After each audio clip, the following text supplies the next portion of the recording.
Assalamualaikum warahmatullahi wabarakatuh. Waalaikumsalam warahmatullahi wabarakatuh. Kayaknya lepas banget. Perasaan masih sore.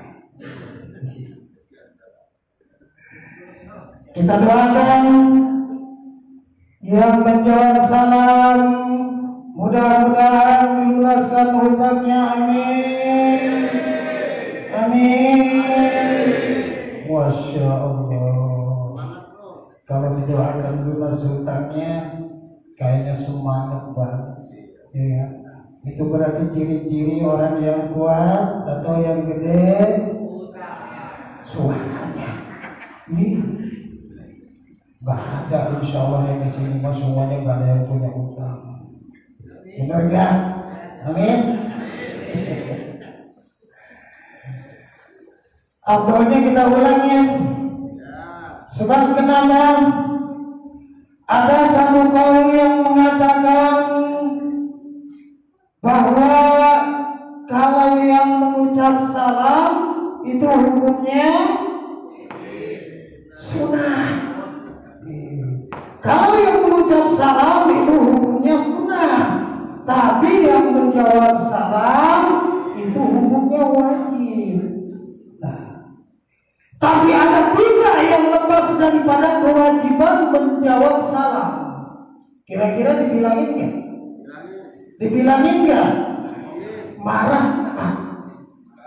Marah? Janji?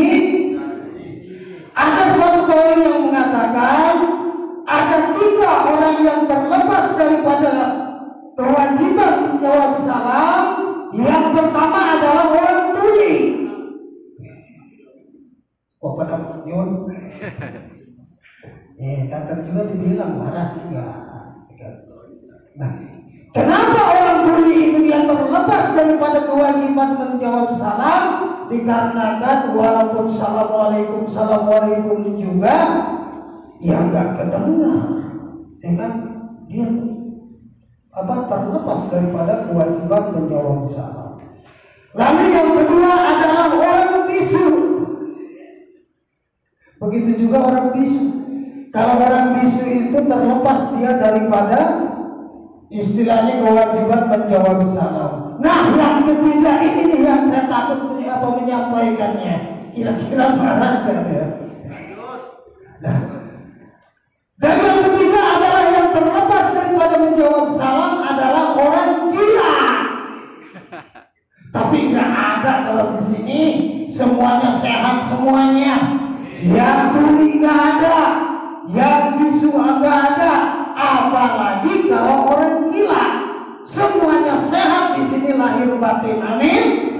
Amin. Ya Rabbal Alamin. Nah, untuk itu biar kita mendapatkan faedah menjawab salam ataupun pahala menjawab salam, kita sekali lagi ya. Benar, boleh? Assalamualaikum warahmatullahi wabarakatuh.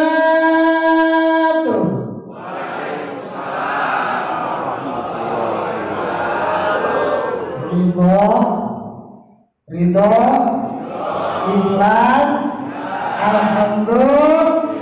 Nah, kita doakan ya mudah-mudahan tadi yang paling kenceng jawab salamnya, mudah-mudahan apabila punya hutang dibebaskan hutangnya, apabila sedang kesusahan mudah-mudahan dimudahkan oleh Allah Subhanahu wa Ta'ala, dan mudah-mudahan juga apa yang menjadi hajatnya semuanya dikabul oleh Allah Subhanahu wa Ta'ala. Dan terlebih-lebih khususnya para duda. Ada enggak? Hah? Enggak ada kali ya.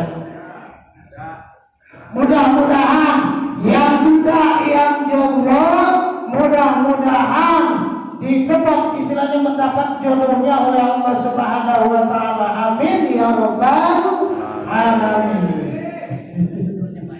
Masya Allah. Alhamdulillah. Assalatu wassalamu ala sayyidina Rasulillah sayyidina wa maulana Muhammad ibni Abdillah wa ala alihi wa sahbihi wa mawala la hawla wa la quwwata illa billah. Asyhadu an la ilaha illallah wahdahu la syarika lah wa asyhadu anna Muhammadan abduhu wa rasuluhu la nabiyya ba'da amma ba'da. Qala Allah ta'ala fil Qur'anil Karim wa huwa asdaqul qa'ilin. A'udzu billahi minasy syaithanir rajim. Bismillahirrahmanirrahim.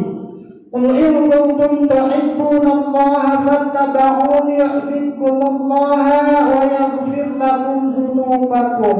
Wallahu ghafurur rahim. Al-ayat. Para alimul ulama, para kiai, para asatidz, para hujjaz, wabil khusus tokoh masyarakat, tokoh adat, tokoh pemuda dan pemudi yang tidak saya sebutkan satu persatu, namun insya Allah tidak mengurangi rasa hormat dan ta'zim saya. Wabil khusus yaitu Ketua RT 10 Bapak Alek Triyono, wabil khusus Ketua RW 06 Bapak Andre Suseno, wabil khusus guru kita semua, orang tua kita, sesepuh kita, yaitu Ketua DKM Masjid Jami Al-Mukhlisin Bapak Al-Ustadz Sugianto. Kita doakan semuanya mudah-mudahan dalam lindungan Allah Subhanahu wa Ta'ala, disehatkan badannya dan dipanjangkan umurnya, amin ya rabbal alamin. Dan tak lupa juga Ketua DKM yaitu Makmur Muttaqin, RT Ketua 10 Bapak Sarbani. Udah DKM Bapak RT, Ketua RT juga ya, benar, mantap. Kita doakan juga mudah-mudahan semuanya ditambahkan istiqomahnya oleh Allah Subhanahu wa Ta'ala. Apalagi pemerintah yang berpangkat sipil maupun militer, Bapak RT, ada nggak? Saya ulang lagi nih. Ada mana? RT semua sini. RT 10. Masya Allah, kalau beliau kan tuan rumah. Cuman saya mau nanya, boleh nggak? Boleh nggak kira-kira? Ganteng saya atau gantengan RT? Hah? Sama ganteng? Masya Allah. Tapi Masya Allah ya. Bapak RW ada? Bapak Lurah? Kita doakan mudah-mudahan beliau semua selalu dalam lindungan Allah Subhanahu wa Ta'ala, dimurahkan rezekinya, dijauhkan dari bala dunia maupun bala akhirat, sehingga beliau semua mampu menciptakan lingkungan yang barakatuh, thayyibatul warahmatullahi wabarakatuh. Amin ya rabbal alamin. Lalu juga bapak-bapak, ibu-ibu ada ya, beserta teman-teman semuanya, yaitu yang mana tidak saya sebutkan satu persatu, namun insya Allah semuanya tidak mengurangi rasa hormat dan ta'zim saya. Pertama-tama dan yang paling utama, marilah kita panjatkan puja dan puji syukur kita ke hadirat Allah Subhanahu wa Ta'ala, yang mana pada kesempatan malam hari ini kita dapat berkumpul bermuajahah di Masjid Al-Mukhlisin ini dalam keadaan sehat walafiat. Salawat beserta salam semoga selalu tercurah kepada junjungan kita Nabi besar Muhammad Sallallahu Alaihi Wasallam, kepada keluarganya, kepada para sahabatnya, yang mudah-mudahan syafaatnya akan kita temui di yaumul kiamah nanti. Amin ya rabbal amin ya rabbal alamin. Nah, udah begini saya mau ngomong apa? Habis saya mau bingung ya, mau ceramah, saya kayaknya nggak bisa ceramah. Ya, tambah lagi apa yang mau saya ceramahin, sedangkan di sini adalah 1000 santri selaksa kiai, 1000 kiai selaksa santri ya. ataupun 1000 kiai 1.000.000 santri. Nah, jadi saya nggak kuat kalau harus ceramah di sini. Semuanya para kiai, para ahli agama, ya kan? Tapi demikian sudah saya sampaikan kemarin waktu panitia, yaitu Bapak RT atau Bapak DKM, lupa saya itu ya. Nah, datang ke rumah saya yaitu minta mengisi pengajian di Masjid Al-Mukhlisin ini. Saya bilang begini, insya Allah kalau waktu sih saya ada, ya kan? Ada, namun saya juga bingung mau ngomong apa, gitu kan? Nah, sedangkan di wilayah sendiri ini baru kali ini saya mau menerima gitu ya. Biasanya kan saya ke jauh-jauh terus ya, daerah Kulon, Paneglang gitu. Misalnya kan saya sampai ke daerah Serang, Rangkas, Lampung, Madura, begitu ya. Ini alhamdulillah biasanya. Karena apa?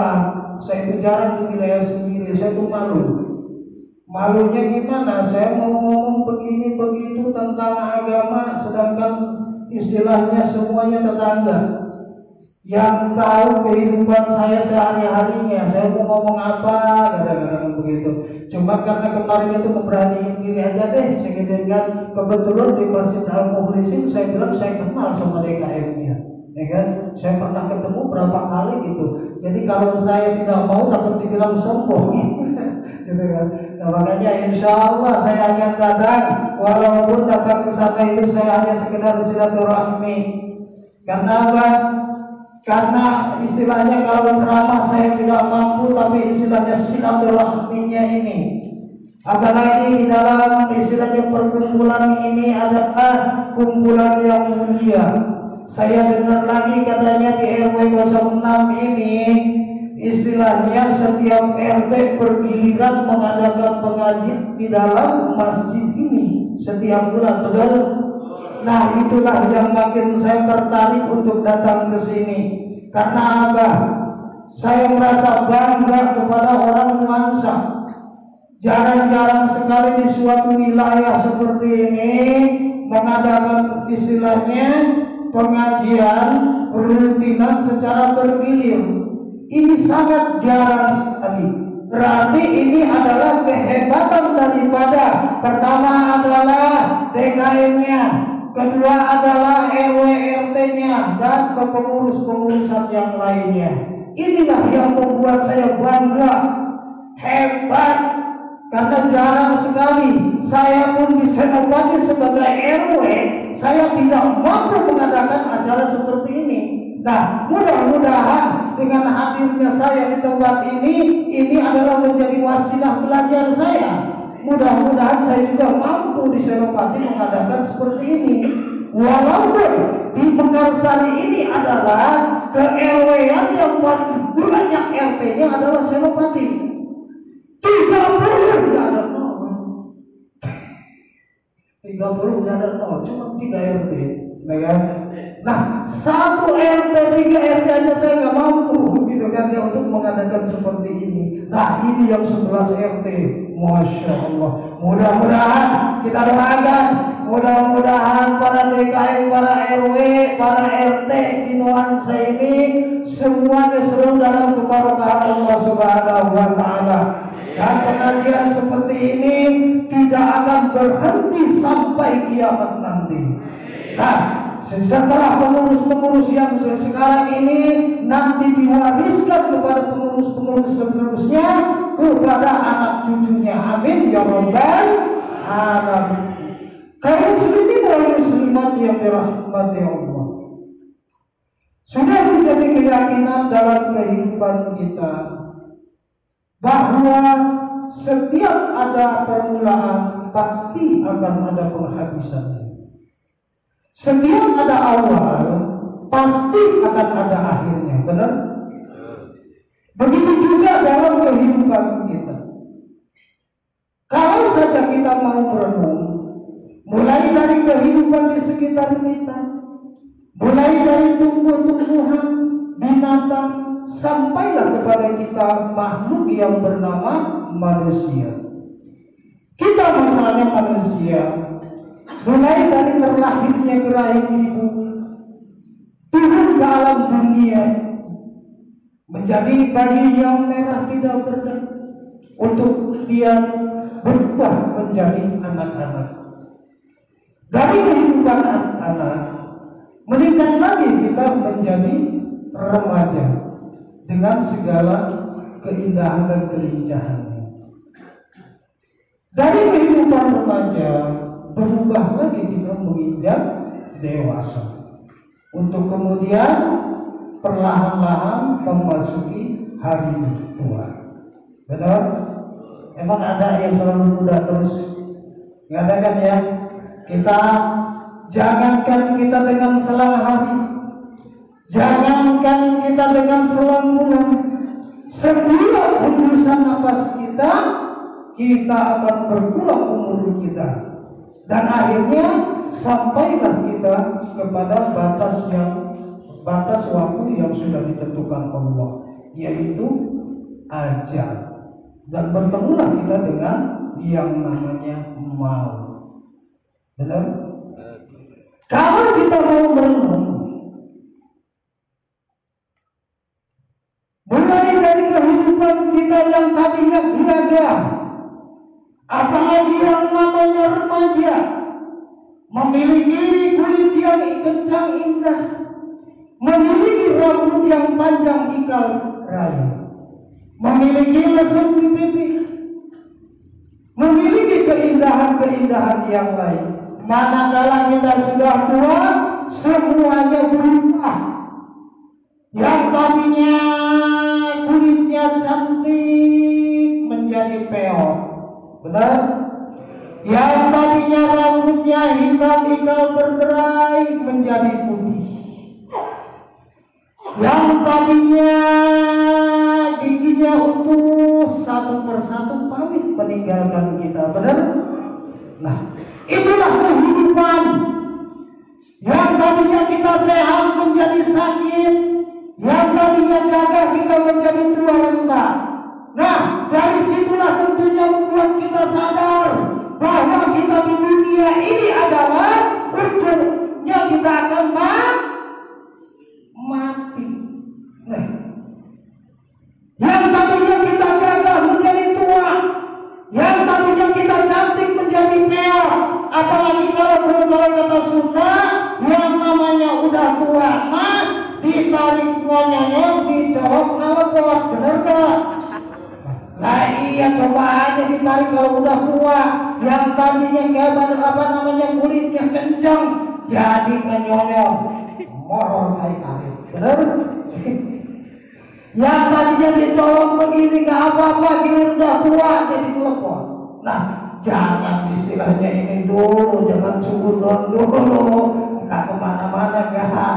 Nah, itulah kehidupan. Lalu bagaimana kita untuk menghadapi kehidupan kita? Dikarenakan apa? Kadang-kadang banyak orang berasumsi setelah mati tidak akan ada kematian lagi. Nah, itu adalah asumsi salah, Bapak. Dikarenakan apa? Kita ini di dunia ini adalah ibarat berlayar di lautan. Kita ini ibarat di tengah lautan untuk menuju daratan. Nah, disitulah kita menghadapi angin yang kencang, menghadapi ombak yang tinggi. Mampukah kita bertahan? Mampukah kita selamat sampai ke daratan? Nah, ini jugalah kehidupan kita di dunia. Ini adalah gambaran kita hidup di dunia.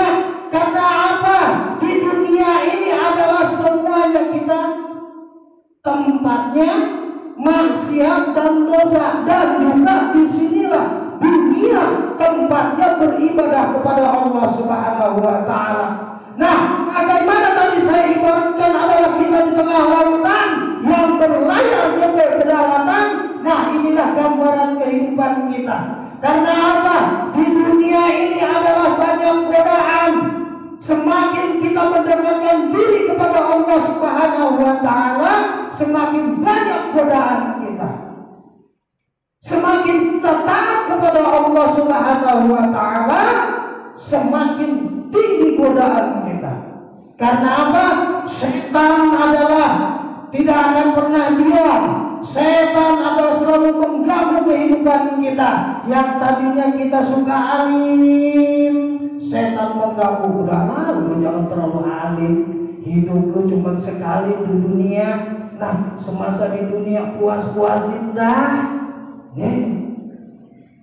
Salah. Nah, disitulah kita istilahnya mampu tidak menghadapi cobaan ini. Kalau kita terperosok kepada godaan setan, celakalah kita di akhirat nanti.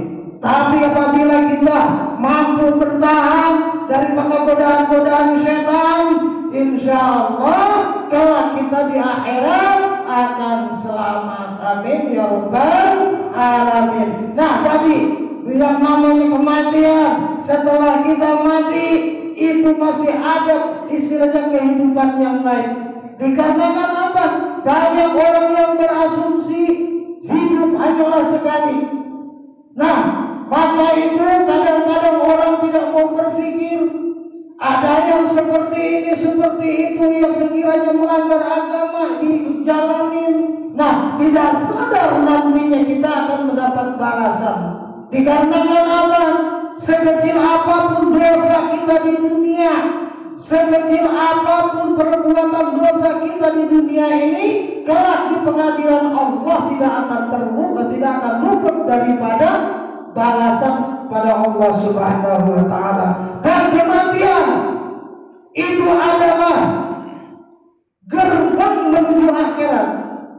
Nah, di situ kita akan mendapatkan balasan yang baik, akan mendapatkan kenikmatan di alam kubur. Sedangkan yang zalim, yang selalu berbuat maksiat, yang selalu berbuat dosa, kelak di alam kubur pun akan mendapatkan siksa.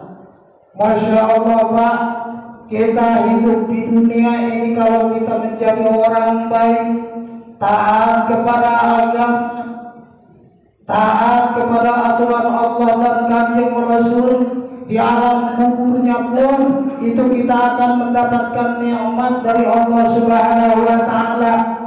Katanya di alam kubur itu lama. Walaupun lama, kita sambil nunggu datangnya hari kiamat. Nggak tahu kita di alam kubur berapa ratus tahun, berapa ribu tahun. Tapi kalau kita masa di dunianya kita taat kepada Allah Subhanahu wa taala, waktu yang lama tersebut bagaikan kita di malam pengantin. Nah, malam pengantin enak enggak? Sebentar enggak? Iya, malam pengantin baru juga kan tamu pada luar, tahu-tahu udah pagi aja enggak kerasa. Nah, itulah ibarat kita hidup di alam kubur. Semasa di dunianya kita taat kepada Allah Subhanahu wa taala. Tapi apabila kita semasa di dunianya selalu menjalankan maksiat kepada Allah Subhanahu wa taala, apa perintah-perintah Allah selalu tidak ditinggalkan, larangan-larangan Allah dilanggar, maka dia dalam belum kita ke akhirat pun, belum kita istilahnya ini ya sampai ke akhirat masih menunggu di alam kubur, kita pun sudah mendapatkan siksa. Nah, gitu. Mudah-mudahan kita semua yang di sini semuanya tergolong orang-orang yang soleh, yang taat kepada Allah Subhanahu wa taala dan Rasulnya. Amin ya rabbal alamin. Nah, untuk menghadapi kematian ini, karena siapapun yang hidup di dalam dunia ini semuanya akan mati. Semuanya akan mati. Nggak ada yang kekal hidup di dunia ini. Nah, untuk menghadapi kematian kita, menjelang kematian kita, istilahnya apa, bekal kita menghadapi kematian nanti, ada 3 ayat yang turunnya berdekatan, dan ayat tersebut apabila salah satunya ditinggalkan, maka apabila salah satu perkaranya ditinggalkan, maka perkara yang lainnya akanlah sia-sia. Yang pertama adalah aqimus shalah wa atuz zakat. Laksanakanlah sholat dan tunaikan zakat. Apabila kita menjalankan sholat saja, tapi zakat kita tinggalkan, maka sholat kita sia-sia. Begitu juga sebaliknya. Walaupun zakat itu setahun sekali, bagi orang yang mampu untuk berzakat, walaupun dia itu taat ibadah, walaupun dia itu orang soleh, tapi dia tidak melaksanakan zakat, maka sholatnya itu sia-sia. Dikarenakan apa?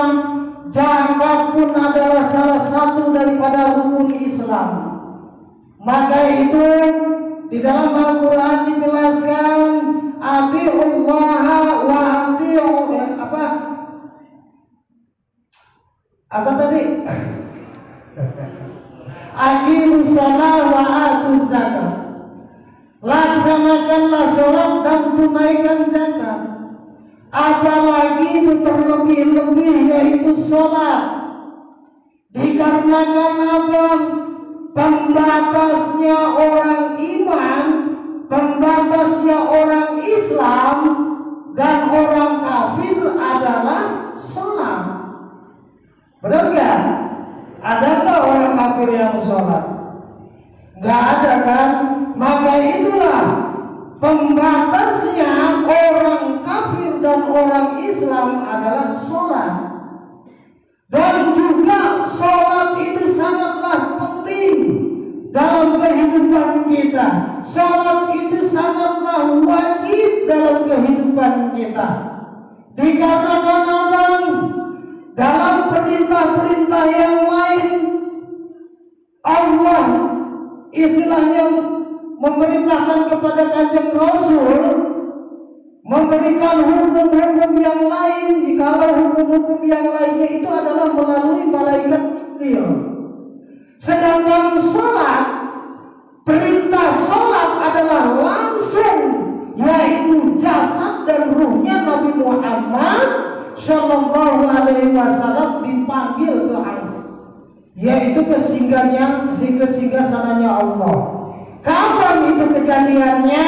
Yaitu di dalam Isra wal Mi'raj. Nah, itulah saking penting-pentingnya sholat, saking wajib-wajibnya sholat. Jangankan kita seumur hidup tidak pernah melaksanakan sholat, sedangkan seumur hidup kita hanya satu kali tidak melaksanakan sholat, itu dosanya Masya Allah luar biasa. Jangankan seumur hidup kita tidak pernah sholat, jangankan kita meninggalkan 1 minggu, 1 bulan, 1 tahun, dalam kehidupan kita 1 kali saja tidak melaksanakan sholat, itu dosanya luar biasa. Contohnya gimana? Salah satu contoh, kita seumur hidup, mulai kita dari balik sampai tutup usia kita, 1 kali kita meninggalkan sholat subuh, itu seibarat istilahnya nantinya kita di neraka akan dimasukkan ke dalam nerakanya Allah selama 3.000 tahun, 300 tahun. 1 kali meninggalkan sholat. Ada yang mengatakan 300 tahun, ada yang mengatakan 3.000 tahun, ada yang mengatakan 6.000 tahun. Dalam 1 kali kita meninggalkan sholat seumur hidup, itu waktu segitu adalah waktu di akhirat. Sedangkan dibandingkan dengan waktu kita di dunia ini, berlipat ganda, yaitu antara 70 kali lipat. Berarti kalau dihitung di dunia, Masya Allah. Nah, itulah satu kali kita meninggalkan sholat subuh dalam kehidupan kita. Lalu bagaimana apabila kita satu kali seumur hidup kita meninggalkan sholat zuhur? Dosanya ibarat kita berzina bagi laki-laki, yaitu berzina dengan ibunya. Apabila seorang perempuan, seibarat dia berzina dengan bapaknya. Masya Allah. Alhamdulillah min dzalik. Sedangkan kita zina sama orang lain saja yang bukan istilahnya satu darah dengan kita, dosanya Masya Allah ya, apalagi dengan orang tua kita. Nah itulah gambaran istilahnya meninggalkan sholat. Lalu bagaimana? Katanya apabila seumur hidup kita satu kali kita tidak melaksanakan sholat asar, itu ibarat dosanya, yaitu ibarat meruntuhkan Ka'bah. Nah, itu gambarannya. Masya Allah. Lalu bagaimana apabila kita tidak melaksanakan sholat maghrib? Hidup kita di dunia ini tidak diberkahi oleh Allah Subhanahu wa Ta'ala. Walaupun Allah memberikan rezeki terhadap kita, walaupun kita selalu diberikan rezeki yang banyak, semuanya diberikan kelancaran oleh Allah, tapi Allah tidak ridho terhadap orang tersebut. Nah, tidak ridho Allah apa yang sudah diberikan kepada kita. Tapi begitulah maha adilnya Allah, maha penyayangnya Allah. Walaupun dia tidak ridho, tetap aja dia dikasih sama manusia. Dikarenakan Allah itu maha penyayang, maha adil. Jangankan kepada umat muslim, kepada umat kafir pun tetap dikasih rezeki. Nah, itulah kemuliaan Allah, kasih sayang Allah terhadap manusia. Tapi kadang-kadang kitanya aja yang udah disayang sama Allah, tapi tidak tahu disayang. Tapi insya Allah kalau jamaah di sini semuanya orang-orang yang selalu bersyukur kepada Allah Subhanahu wa Ta'ala. Amin. Lalu bagaimana katanya? Apabila satu kali tidak meninggal satu kali seumur hidup meninggalkan sholat isya, bumi dan langit ini tidak meridhoi terhadap kehidupan kita. Nah itulah apabila istilahnya kita satu kali aja meninggalkan sholat. Nah maka itulah sangat penting sekali sholat itu di dalam kehidupan kita. Dikatakan apa bapak-bapak? Amalan nanti akhirat yang akan dipertanyakan paling pertama adalah amalan sholat. Sebelum amalan-amalan yang lainnya dipertanyakan, terlebih dahulu sholat 5 waktunya. Kalau itu sholat 5 waktunya bagus, maka amalan-amalan yang lainnya pun akan bagus. Nah, lalu bagaimana apabila ada yang bolong sholat 5 waktunya?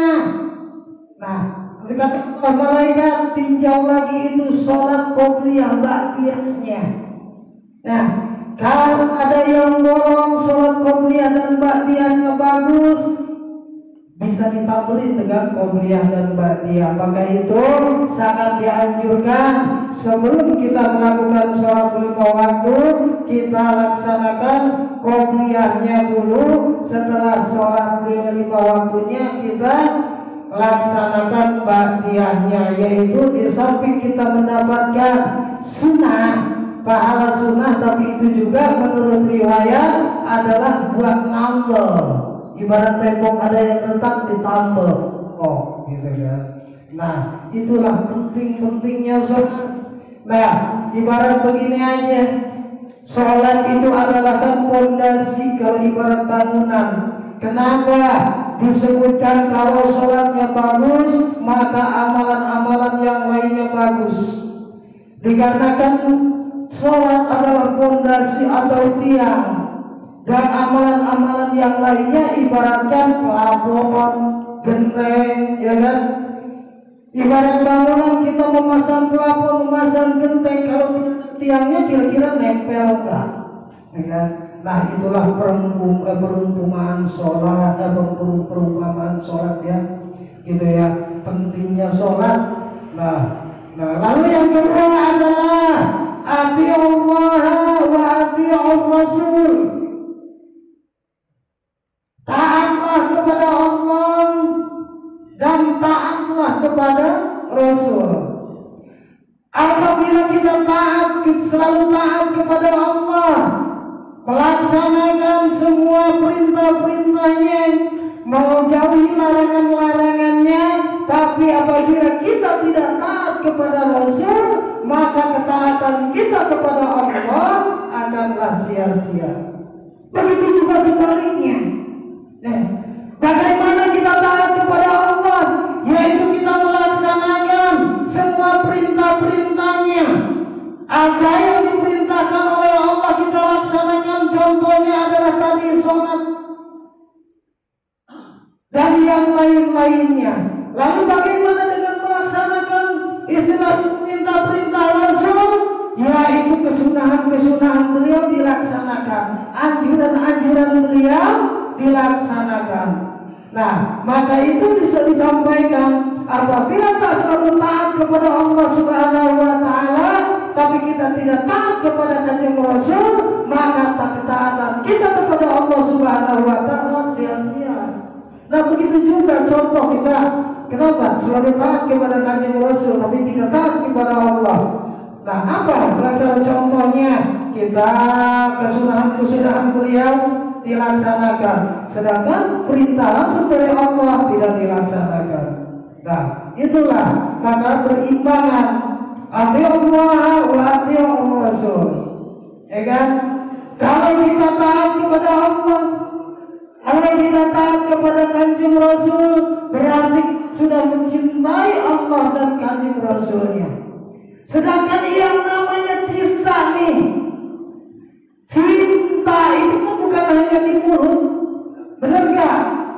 Nah ibarat kita ini aja ngomongnya cinta kepada Allah, cinta kepada Kanjeng Rasul, tapi membangkang kepada Allah dan Kanjeng Rasulnya. Terus ya apa namanya cinta, ya kan? Bohong. Nah sedangkan yang namanya cinta itu harus dibuktikan dengan perilaku. Nah, bukan hanya di mulut saja. Jangankan Allah, cewek pun kalau ngomongnya cuma cinta, nggak ada tindakan, loh, bohong katanya. Cinta doang, buktinya mah kagak ada, ya kan? Nah, itu baru perempuan, apalagi Allah, ya kan? Gitu. Nah, cinta butuh pembuktian. Mengadakan cinta kepada Allah Subhanahu wa taala, ayo kita taat semuanya. Ya kan, taat melaksanakan semua perintah-perintahnya, menjauhi larangan-larangannya. Tapi tidak sedikit Pak Bu, orang jauh sana, jauh pokoknya. Nggak di sini nggak, ngomongnya nggak taat kepada Allah. Gua nggak taat kepada Allah, gua nggak taat sama Rasul. Kocok atuh gua nggak berhenti. Ya. Katanya gua taat sama Allah, gua taat kepada Kanjeng Rasul, nyekek motor nggak berhenti. Nah, lalu apa yang seperti itu taatnya? Itu bukan taat kepada Allah, melainkan taat kepada orang Sunda, prajurit gitu ya. Iya, prajurit. Cinta butuh pembuktian. Nah, katanya ada yang bilang kalau cinta sama semuanya pembuktian, jangan ke Allah. Nah, perempuan aja kita pacarin, ya kan, tanpa kita nikahin, mau nggak kagak, kan? Nah, lalu yang ketiga adalah apa? Anis kulli wali walidaik. Berterima kasihlah kepada Allah dan berterima kasihlah kepada ibu bapakmu. Apabila kita selalu berterima kasih kepada Allah, bersyukur kepada Allah, bersyukur atas nikmat-nikmat yang diberikan Allah, tapi kita tidak berterima kasih kepada ibu bapak, maka berterima kasih kita, syukur kita terhadap Allah sia-sia. Begitu juga sebaliknya. Dikarenakan apa? Kenapa perimbangan itu tadi antara harus berterima kasih kepada Allah, harus berterima kasih kepada ibu bapak. Dikarenakan kenapa? Ridho ibu bapak adalah ridho Allah. Benar? Nah, ridho ibu bapak kita adalah ridho Allah. Kita harus taat kepada Allah dan juga harus berterima kasih kepada Allah dan berterima kasih kepada ibu bapak. Itu kan, itu semuanya harus berimbangan. Nah, bagaimana sih kita harus berterima kasih kepada Allah? Yaitu kita harus mensyukuri atas nikmat-nikmat yang diberikan oleh Allah Subhanahu wa Ta'ala. Sedangkan nikmat yang diberikan Allah itu banyak. Kalau kita harus menghitung, kita tidak akan ada yang sanggup untuk menghitung nikmat daripada Allah Subhanahu wa Ta'ala. Nikmat Allah itu banyaknya ibarat bintang yang di langit. Terlalu jauh bintang yang di langit sana. Banyaknya nikmat Allah itu yang berada di badan kita ini banyak contohnya. Kalau kita harus menghitung, tidak akan menghitung.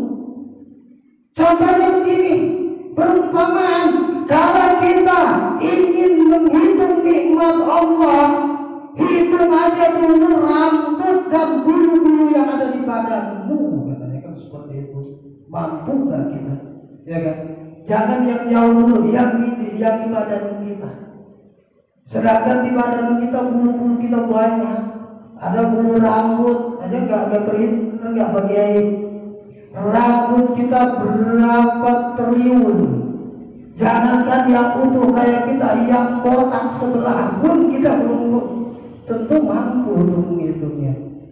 Selain daripada rambut, ada juga bulu alis, benar? Bulu hidung ada lagi, turun lagi ke bawah, kumis ya, terus turun lagi ke bawah, jenggot. Nah, mampu nggak menghitungnya? Enggak kan? Gitu. Lalu turun lagi ke bawah, bulu apa tuh? Baru. Jangan dibilangin lah itu balik masjid. Makanya dari tadi saya itu nggak banyak bercanda ya, bukannya apa-apa. Amin. Biasanya mungkin ada salah satu ya. Beberapa video saya kan banyak yang candaan ya. Tapi di panggung di luar masjid saya masih berani bercanda. Tapi kalau sudah di dalam masjid, maaf, mungkin saya monoton. Ada pun candaan itu nggak seberapa, karena saya sangat menghargai rumah Allah. Dan mohon maaf, mungkin ada yang istilahnya jamaah yang hobi, istilahnya banyak candaan ceramahnya. Mungkin saya akan bercanda kalau di luar masjid, tapi kalau yang di sini namanya kita kan taklim, ya kan? Taklim, jadi kita monoton aja. Dan lagi kurang begitu bagus kalau terlalu banyak candaan kalau di dalam masjid. Jadi mohon maaf, mungkin saya banyak monoton nih. Ataupun itu ya, mohon maaf ya. Nah, memang karakternya juga seperti ini mungkin. Nah, itulah nikmat-nikmat daripada Allah Subhanahu wa Ta'ala. Hidayah. Wassalamualaikum warahmatullahi wabarakatuh.